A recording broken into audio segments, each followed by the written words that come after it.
सूचना केवल हमारे विचार हैं, वित्तीय सलाह नहीं। निर्णय लेने से पहले खुद शोध करें। किसी भी लाभ या हानि के लिए हम उत्तरदायी नहीं हैं।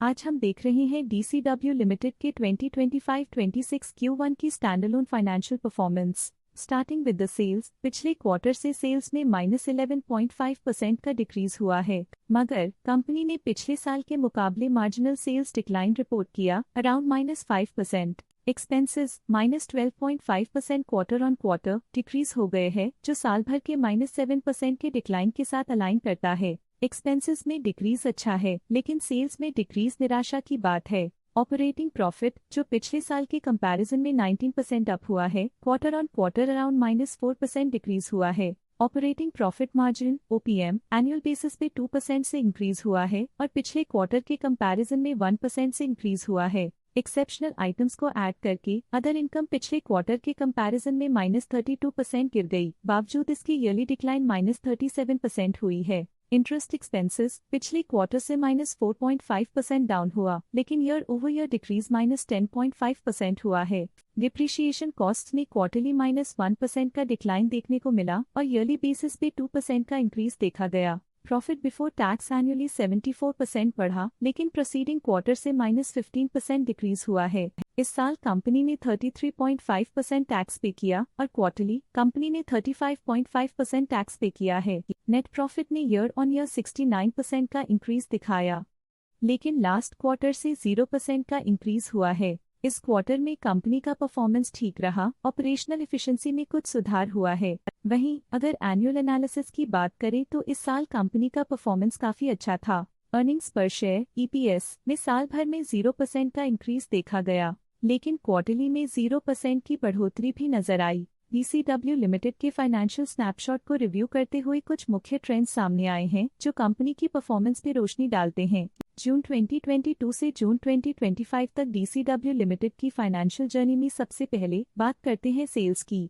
इस साल सेल्स में 2% की वृद्धि हुई है और पिछले 4 सालों में -27% की गिरावट हुई है, जो हाल ही में सुधार को दर्शाता है। लगातार 2 साल की गिरावट के बाद इस साल सेल्स में वृद्धि हुई है, जो मार्केट कंडीशंस में सुधार का संकेत देता है। अब बात करते हैं एक्सपेंसेस की। इस साल एक्सपेंसेस में 4% की बढ़ोतरी हुई है, लेकिन पिछले 4 सालों में एक्सपेंसेस में -19% की गिरावट भी हुई है। इस साल हालांकि एक्सपेंसेस सेल्स से थोड़ा ज्यादा बढ़े हैं, मगर ग्रोथ रेट्स का करीब होना स्टेडी ऑपरेशनल कॉस्ट को दर्शाता है। चैलेंजेस से गुजरते हुए ऑपरेटिंग प्रॉफिट ने इस साल -24.5% की डाउनटर्न देखी, जो एक ट्रेंड को कंटिन्यू करता है, पिछले 4 सालों में -73.5% की डिक्लाइन के साथ।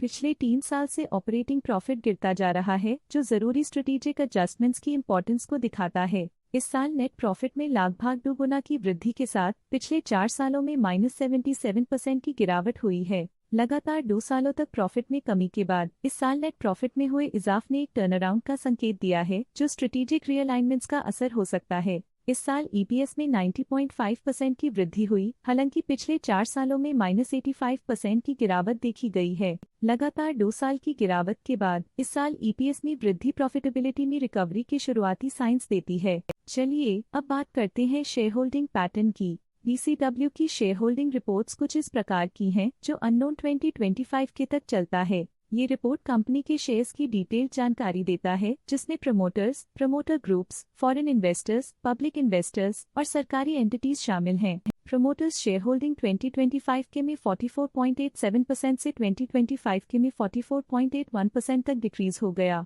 ये डिक्रीज दिखाता है कि इस टाइम पीरियड में कंपनी पे प्रमोटर्स का कंट्रोल कमजोर हुआ है।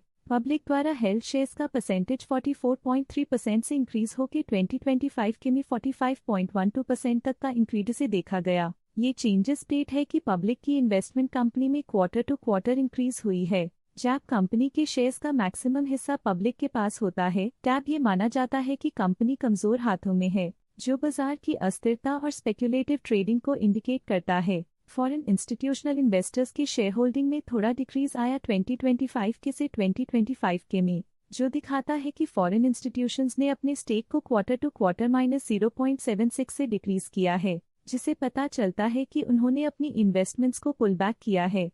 ये था कंपनी का करंट शेयर होल्डिंग पैटर्न। आज के लिए फाइनेंशियल सेक्टर में इतना ही। देखने के लिए धन्यवाद। स्टॉक लेटेस्ट न्यूज अपडेट के लिए चैनल को सब्सक्राइब करें और वीडियो को लाइक एंड शेयर करें।